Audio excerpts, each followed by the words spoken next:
لله نحمده ونستعينه ونستغفره ونؤمن به ونتوكل عليه ونعوذ بالله من شرور أنفسنا ومن سيئات أعمالنا من يهده الله فلا مضل له ومن يضلل فلا هادي له وأشهد أن لا إله إلا الله وحده لا شريك له وأشهد أن محمدا عبده ورسوله. أما بعد فإن خير الحديث كتاب الله وخير الهدي هدي محمد صلى الله عليه وسلم وشر الأمور محدثاتها وكل محدثة بدعة وكل بدعة ضلالة وكل ضلالة في النار. أيها المؤمنون، ها نحن في عام جديد بدايته شهر حرام ونهايته شهر حرام، فشهر محرم من الأشهر الحرم التي قال الله فيها إن عدة الشهور عند الله 12 شهرا في كتاب الله يوم خلق السماوات والأرض منها 4 حرم ذلك الدين القيم فلا تظلموا فيهن أنفسكم. قال ابن عباس رضي الله عنهما فجعلهن حراما وعظم حرماتهن وجعل الذنب فيهن أعظم والعمل الصالح والأجر أعظم. ومن فضائل شهر الله المحرم أنه يستحق الإكثار فيه من صيام النافلة. قال صلى الله عليه وسلم أفضل الصيام بعد رمضان شهر الله المحرم. ومن فضائله أيضا أن فيه يوم عاشوراء وهو يوم عظيم وصيامه عمل صالح وسنة نبوية كريمة. سئل ابن عباس رضي الله عنهما عن صيام عاشوراء فقال ما علمت أن رسول الله صلى الله عليه وسلم صام يوما يطلب فضله على الأيام إلا هذا اليوم. وبين عليه الصلاة والسلام أن صيام هذا اليوم يكفر ذنوب سنة كاملة. فقال صلى الله عليه وسلم صيام عاشوراء أحتسب على الله أن يكفر السنة التي قبله. وإن من السنة أيها المؤمنون أن يصام مع عاشوراء يوم قبله أو يوم بعده. فعن ابن عباس رضي الله عنهما قال حين صام رسول الله صلى الله عليه وسلم يوم عاشوراء وأمر بصيامه قالوا يا رسول الله إنه يوم تعظمه اليهود والنصارى.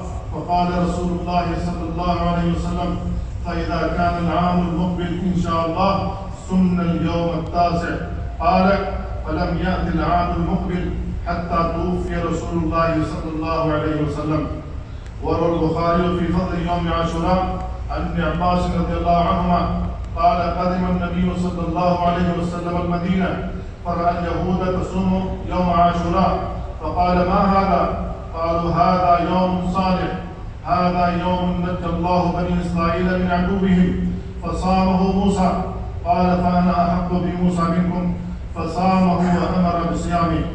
قال الله في بيانه بعد من إحداث ذلك اليوم العظيم وأوحينا إلى موسى أن أسر بعبادي إنكم متبعون فأرسل فرعون في المدائن حاشرين إن هؤلاء لشرذمة قليلون وإنهم لنا لغائظون وإنا لجميع حاضرون فأخرجناهم من جنات وعيون وكنوز ومقام كريم كذلك وأورثناها بني إسرائيل فأتبعوهم مشرقين. فلما تراءى الجمعان قال أصحاب موسى إنا لمدركون قال كلا إن معي ربي سيهدين. فأوحينا إلى موسى أن يضرب بعصاك البحر فانفلق فكان كل فرق كالطود العظيم وأزلفنا ثم الآخرين وأنجينا موسى وهم معه أجمعين ثم أغرقنا الآخرين إن في ذلك لآية وما كان أكثر المؤمنين وإن ربك لهو العزيز الرحيم.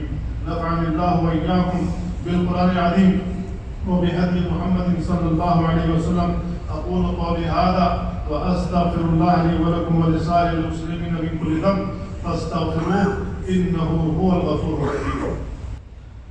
الحمد لله على إحسانه والشكر له على توفيقه وامتنانه وأشهد أن لا إله إلا الله وحده لا شريك له تعظيما لشأنه، وأشهد أن محمدا عبده ورسوله الداعي إلى رضوانه صلى الله عليه وعلى آله وأصحابه وإخوانه وسلم تسليما كثيرا. أما بعد، فأيها المؤمنون، فالزموا تقوى الله في سركم وجهركم وفي جميع شأنكم، واعلموا أن ترك الخطيئة خير من طلب التوبة،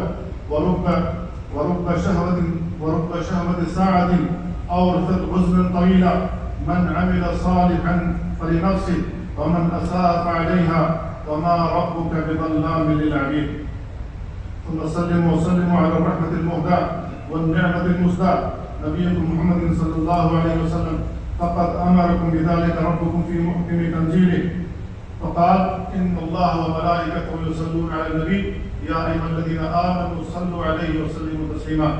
اللهم صل وسلم وبارك على عبدك ورسولك نبينا محمد الحبيب المصطفى والنبي المجتبى، وعلى آله الطيبين الطاهرين، وعلى أزواجه أمهات المؤمنين. وارض اللهم عن الخلفاء الراشدين المهديين أبي بكر وعمر وعثمان وعلي، وعن الصحابة أجمعين والتابعين ومن تبعهم بإحسان إلى يوم الدين، وعنا معهم بعفوك وجودك وإحسانك يا أكرم الأكرمين. اللهم أعز الإسلام والمسلمين، اللهم أعز الإسلام والمسلمين، وأذل الشرك والمشركين، واحمي حوزة الدين. اللهم وعم بالأمن والرخاء جميع أوطان المسلمين يا رب العالمين. اللهم آمنا في أوطاننا، وأصلح أئمتنا وولاة أمورنا، وأيد بالحق إمامنا وولي أمرنا. اللهم وفقه ولي عهده لهداك، واجعل عملهم في رضاك، وأصلح لهم البطانة الصالحة الناصحة، واجمع بهم كلمة المسلمين يا رب العالمين. اللهم احفظ رجال أمرنا، وانصر جنودنا المرابطين على حدود بلادنا. اللهم احفظهم بحفظك التام، واكلاهم بعينك التي لا تنام يا ذا الجلال والإكرام. اللهم ادفع عنا البلاء والوباء والربا والزنا والزلازل والمحن وسوء الفتن ما ظهر منها وما بطن عن بلدنا هذا خاصة، وعن سائر بلاد المسلمين عامة يا رب العالمين. ربنا آتنا في الدنيا حسنة وفي الآخرة حسنة وقنا عذاب النار. ربنا ظلمنا أنفسنا وإن لم تغفر لنا وترحمنا لنكونن من الخاسرين. ربنا تقبل منا إنك أنت السميع العليم، وتب علينا إنك أنت التواب الرحيم.